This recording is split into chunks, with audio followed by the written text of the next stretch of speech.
में जीवन जी रहे हैं। हमें वैसे ही होता है जब हम संसार के घृणा में पड़े रहते हैं, अंधकार में जीवन जीते हैं, तो हमें पता नहीं चलता है। मैं कई बार लोगों को जब पाप स्वीकार संस्कार के लिए लोग आते हैं तो मैं यही कहता हूं कि जो व्यक्ति अपने जीवन में पाप स्वीकार नहीं करता है, पाप स्वीकार का अर्थ ही होता है अपने पापों को स्वीकार करना, मानना। हम अपने आप को मान लेते हैं कि मैंने गलत किया। यदि हम ख्रिस्तीय होने के बावजूद यदि अपने गलतियों को स्वीकार नहीं करते हैं, तो क्या हम अपने गलतियों को सुधार सकते हैं? यदि हम अपने गलतियों को स्वीकार नहीं करेंगे, तो क्या हम अपने गलतियों को सुधार कर सकते हैं? तो हमारा पाप स्वीकार तो वही है। जब हमारे कलीसिया में इतनी अच्छी संस्कार है कि हमें अपने जीवन में जितने बुरे विचार है, सोच है, कर्म है, उसे स्वीकार करना है।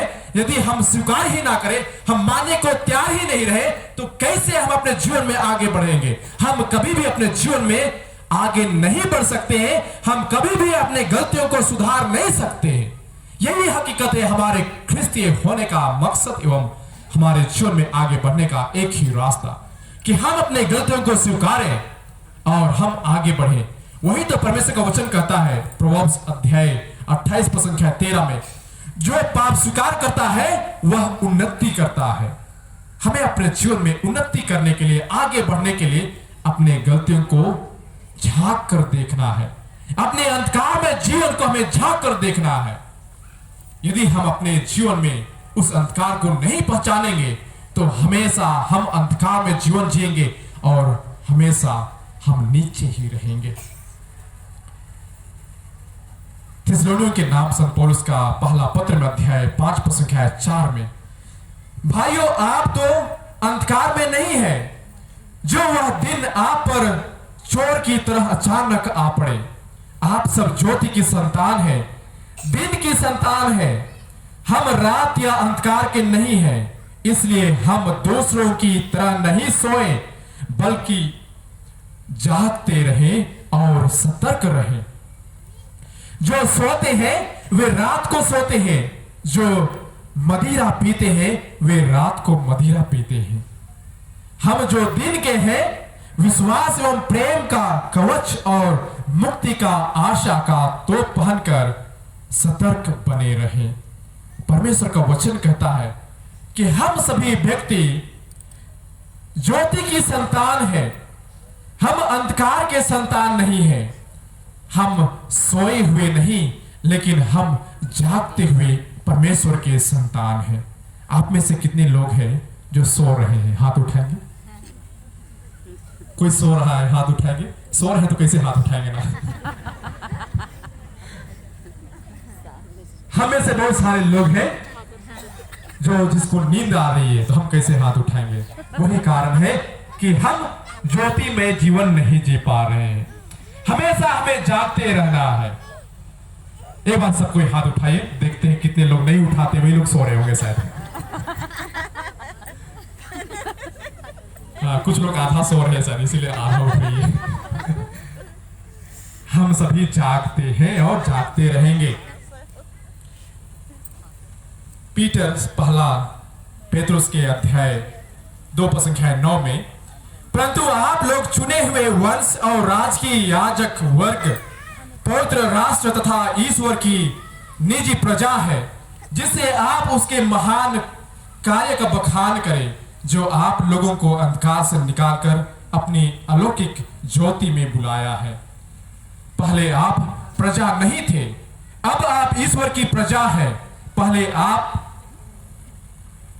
कृपा से वंचित थे, अब आपको कृपा प्राप्त है। क्या आप विश्वास करते हैं कि पहले आप ईश्वर की प्रजा नहीं थे? क्या आप कहते हैं कि मैं पहले से ही ईश्वर की प्रजा था? पहले आप परमेश्वर को भले बाद में अपनाए होंगे। हम सभी ख्रिस्तीय जब हमारे छोटा नागपुर में फादर लियोन्स आए, तब से हम परमेश्वर को जान पाए। तब से हमारा जीवन में बहुत सारी उन्नति हुई है और हम आज यहाँ पर हैं। तो कहने का तात्पर्य ये है कि हम सभी पहले प्रजा नहीं थे, हम ईश्वर की प्रजा नहीं थे, और हम कृपा से भी वंचित थे, लेकिन अब हमें हमारी उस कृपा से कोई वंचित नहीं कर सकता है। हमें वह कृपा प्राप्त है और हम ईश्वर की प्रजा बन गए हैं। और अब हम देखेंगे कि हम सभी ख्रिस्त की ज्योति को दूसरों तक कैसे फैला सकते हैं। मैंने शुरुआत में कहा कि हमारे ख्रिस्तीय जीवन के लिए ज्योति कौन है? प्रभु परमेश्वर है।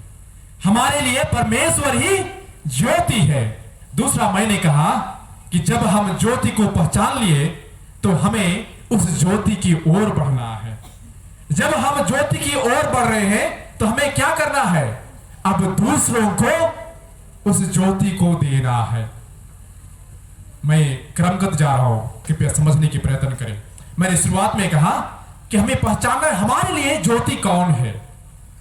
जब हम पहचान लिए कि हमारी ज्योति परमेश्वर है, प्रभु है, यीशु है, तो हमने प्रकाश की ओर जाने का प्रयत्न किया अपने जीवन में। हम उस प्रकाश में चलने का प्रयत्न किया। अब हमने प्रकाश में चलने का ऑलरेडी हम चल रहे हैं, तो अब हमें उस प्रकाश में चलते वक्त दूसरों को भी प्रकाश में लाना है। अब हम वह कार्य करेंगे। हम कैसे दूसरों को भी उसी प्रकाश में लाएंगे, वही हम परमेश्वर के वचन के द्वारा मनन चिंतन करने जा रहे हैं। मत्ती के अध्याय 5 पद 4 में, तुम संसार की ज्योति हो, पहाड़ पर बसा हुआ नगर छिप नहीं सकता। परमेश्वर का शब्द साफ है कि तुम संसार की ज्योति हो और पहाड़ पर बसा हुआ नगर छिप नहीं सकता। मैं और आप हमारे परिवार के लिए, हमारे समाज के लिए एक ज्योति है। हमारा ज्योति छिप नहीं सकता क्योंकि हम उस पर्वत पर हैं। जैसे मैंने शुरुआत में कहा कि हमारी संख्या बहुत ही कम है, लेकिन फिर भी में हम इतने बड़े संख्या को शिक्षित कर पा रहे हैं। हम इतनी संख्या को हम अच्छे कर्तव्य दिखा पा रहे हैं। वही ज्योति है। हमारी ज्योति कभी छिप नहीं सकती है क्योंकि हम उस पहाड़ के ऊपर हैं। हमारी ज्योति सबके लिए दिखाई दे रही है, इसलिए हमारी प्रकाश सबके लिए हमेशा दिखता रहे। और लोग दीपक जलाकर पैमाने के नीचे नहीं बल्कि दीवट पर रखते हैं, जहां से वह घर के सब लोगों को प्रकाश देता रहे। उसी प्रकार तुम्हारी ज्योति मनुष्यों के सामने चमकती रहे, जिससे वे तुम्हारे भले कामों को देखकर तुम्हारे स्वर्गिक पिता की महिमा करे। हमारे जीवन को देखकर किसकी महिमा करे? पिता परमेश्वर की महिमा करे। वही तो है हमारे जीवन। यदि हम ख्रिस्तीय उस प्रकाश को पहचान लिए, अब हम उस प्रकाश में चल रहे हैं, तो अब हमें देखकर लोग उसी प्रकाश में चलेंगे, क्योंकि परमेश्वर का वचन कहता है साफ साफ कि तुम संसार की ज्योति हो। और जब आप तुम्हारी ज्योति मनुष्यों के सामने चमकती रहे, जिससे वे तुम्हारे भले कामों को देखकर तुम्हारे स्वर्गिक पिता की महिमा करेंगे।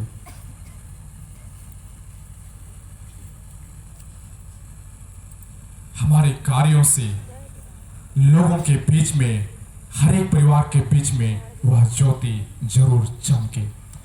एक बार की बात है कि एक परिवार में एक सिस्टर गई तो देखी कि एक बहुत ही थोड़ी बूढ़ी स्त्री थी, झुककर चलती थी। और जब वह घर घुसने के लिए सोची तो उनके घर में पूरा मकड़ा का जाली, पूरा गंदा, कभी झाड़ू ना लिपाए ना पुताए, कुछ नहीं हुआ था, कुछ नहीं हुआ था। और वह स्त्री अकेले थी उस घर में। तब वह सिस्टर ने पूछी कि आप अपने घर को साफ सफाई क्यों नहीं करते हैं? आप अपने घर को साफ सफाई क्यों नहीं करते हैं? तो बहुत ही चौंकाने वाला बात उन्होंने कही।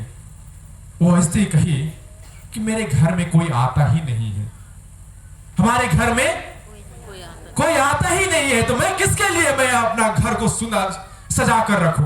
किसके लिए मैं झाड़ू करूं? किसके लिए मैं लीप पोत के रखूं? चलता है हम अपने जीवन में जी रहे हैं, हमारे लिए इतने ही काफी है। जितने झुककर चलती थी उतने वो सांप था, बाकी पूरा जाली था। यदि कोई खड़ा होकर चले तो उसके सिर में पूरा मकड़ा का जाली आ जाएगा। ऐसी उस घर की स्थिति थी। तब वह सिस्टर ने कही, यदि आपके घर कोई आएंगे तो क्या आप अपने घर को साफ करेंगी? वह स्त्री ने कही कि जी हां, यदि हमारे घर कोई आएगा तो मैं अपने घर को साफ करूंगी। तब से सिस्टर ने कहे कि आज से ही आपके घर कोई जरूर आएंगे। तब वह सिस्टर वापस अपने कॉन्वेंट गई और अपने छोटी सिस्टरों को कही कि फला के घर में जाओ। और रोज का ड्यूटी उनको दिया गया था कि आप उनके घर में जाएंगे। लेकिन पहला दिन उन्होंने साफ सफाई करके वो तैयार थी, लेकिन सिस्टर गन थोड़ा लेट कर दिए और उनके घर में दिया तक नहीं था। आप विश्वास नहीं करेंगे, दिया तक नहीं जलता था, अंधकार में अकेले रहती थी। और उस दिन उन्होंने पहली बार अपने घर में एक दिया को जलाया। क्योंकि सिस्टर लोग थोड़ा लेट से आई तो वह दिया भी खोज कर जलाकर वह तैयार थी। पहली बार उनके घर में प्रकाश आया। Hallelujah, hallelujah. पहली बार उसके घर में प्रकाश आया। तब से वे जो छोटे सिस्टर थे रोज दिन शाम को उनके घर जाया करते थे। रोज दिन थोड़ी थोड़ी परिवर्तन होने लगी। पहला दिन उन्होंने नीचे साफ किया, दूसरा दिन उन्होंने ऊपर का मकड़ा का जाली साफ किया, तीसरा दिन बर्तन साफ किया और आगे का दिन में लिपाई पुताई किया और पूरा घर साफ सुथरा होने लगा। लेकिन वह स्त्री समझ नहीं पाई कि किसने हमारे जीवन में यह परिवर्तन लाया, किसने हमारे जीवन में वह परिवर्तन लाया। और वह स्त्री सोचने लगी कि मैं उस महिला से मिलना चाहती हूं जिसने मुझे पहली बार मिली थी और वह स्त्री को मैंने आज तक नहीं देखा।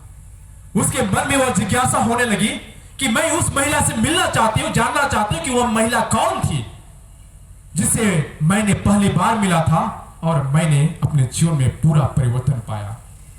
और जब छोटी सिस्टरों ने उनके घर में साथ में थी तो उन्होंने कहा कि हम मदर टेरेसा के घर से आए हैं।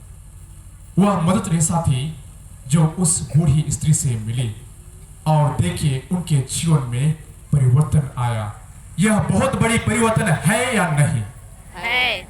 क्या हम अपने जीवन से दूसरे परिवार में प्रकाश ला सकते हैं या नहीं? ला सकते हैं। जरूर हम ला सकते हैं। देखिए हमारे जीवन में छोटी सी कर्म भी लोगों के जीवन में परिवर्तन ला सकती है।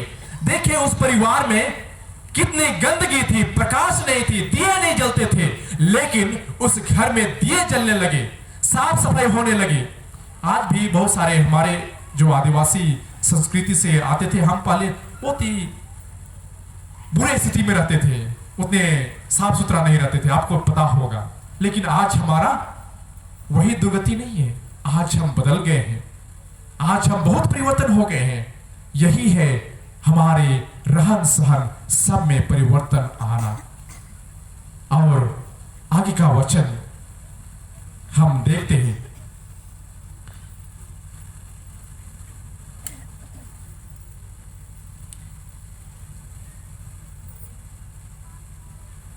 प्रेरित चरित अध्याय 13 पद संख्या 47 में प्रभु ने हमें यह आदेश दिया, मैंने तुम्हें राष्ट्रों की ज्योति बना दिया है जिससे तुम्हारे द्वारा मुक्ति का संदेश पृथ्वी के सीमांतों तक फैल जाए।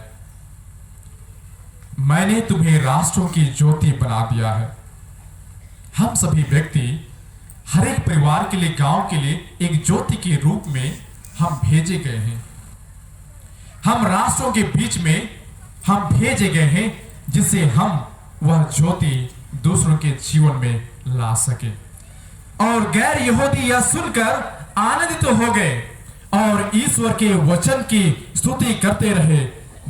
जितने लोग अनंत जीवन के लिए चुने गए थे उन्होंने विश्वास किया। जो भी व्यक्ति परमेश्वर के वचन को सुना वे लोग आनंदित हो उठे, उनके जीवन में परिवर्तन आई।